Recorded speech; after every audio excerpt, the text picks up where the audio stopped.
आपल्यासोबत नांदेड लोकसभेचे नवनिर्वाचित खासदार वसंतराव चव्हाण आहेत। सर, आपल्याला नांदेडकरांनी पसंत दिली, खासदार केले, काय पहिली प्रतिक्रिया? नांदेड लोकसभेची निवडणूक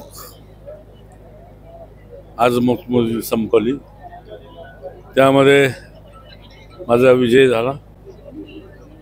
त्याबद्दल नांदेडकरांनी मला जास्तीची पसंती दिली।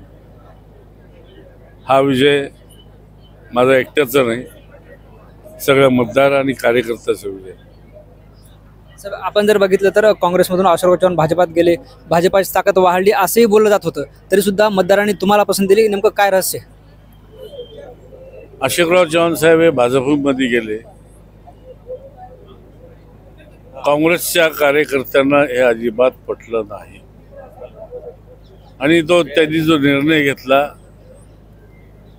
एकट्याने घेतला, सामूहिक निर्णय घेतला नाही।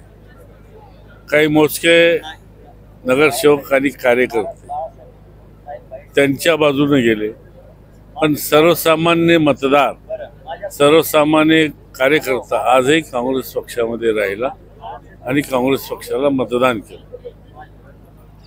साहेब, जर आपण बघितलं तर भाजपाच्या उमेदवारासाठी नरेंद्र मोदी, अमित शहा, देवेंद्र फडणवीस यासह दिग्गज नेते जे आहेत ते नांदेडमध्ये आले होते। त्या तुलनेत काँग्रेसचे नाना पटोले सोडले तर कुणीच आलं नव्हतं। कसं आहे, मी उमेदवारी जाहीर केली, लोकांनीच ही निवडणूक मतदारांनी हातात घेतली। खरी परिस्थिती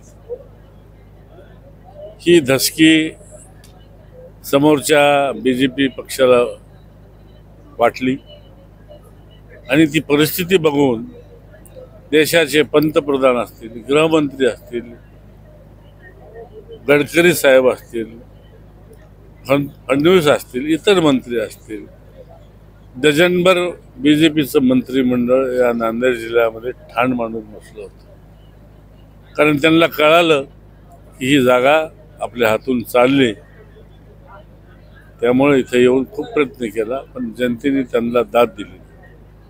आपण जर यात बघितलं तर या लोकसभा निवडणुकीत मराठा आरक्षणाचा मुद्दा ऐरणीवर आला होता, काही जरांगे फॅक्टरचा काही परिणाम चांगला वाईट जाणवतो का?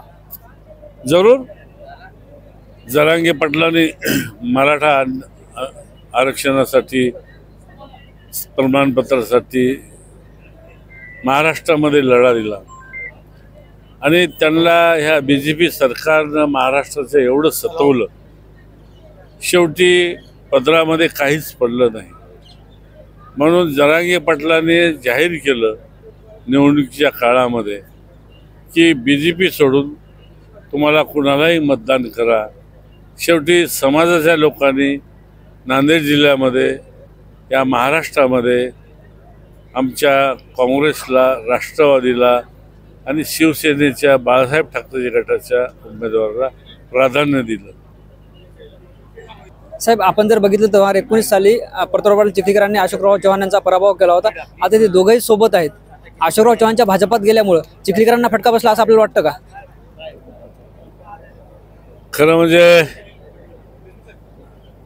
याचा फटका चव्हाण साहेब बीजेपी मध्ये गेले, बीजेपीचे उमेदवार प्रतापराव पाटील यांना जरूर फटका बसला असं मी म्हणेन।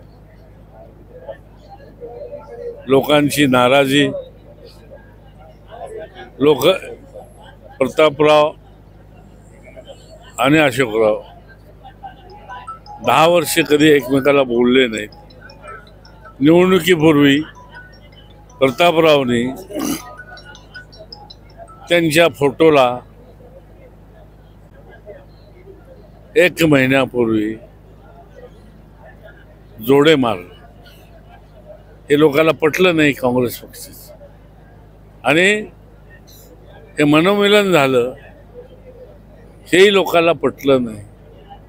म्हणून लोकांच्या मध्ये असंतोष होता, तो राग लोकांनी या निवडणुकीमध्ये काढला। निश्चितच हे होते काँग्रेस महाविकास आघाडीचे नांदेड लोकसभेचे उमेदवार वसंतराव चव्हाण। लोकांनी जे आहे ते मला निवडून दिले आणि अशोकराव चव्हाण भाजपात गेल्याचं हे लोकांना पटलं नाही आणि चिखलीकरांच्याही पराभवात अशोकराव चव्हाणचा वाटा असल्याचा दावा त्यांनी केलाय। ज्ञानेश्वर लोंढे, टी9 मराठी, नांदेड।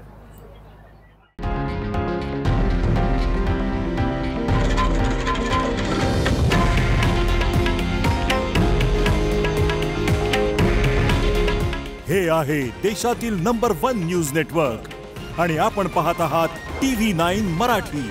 काळजी तुमची, हित महाराष्ट्राचं.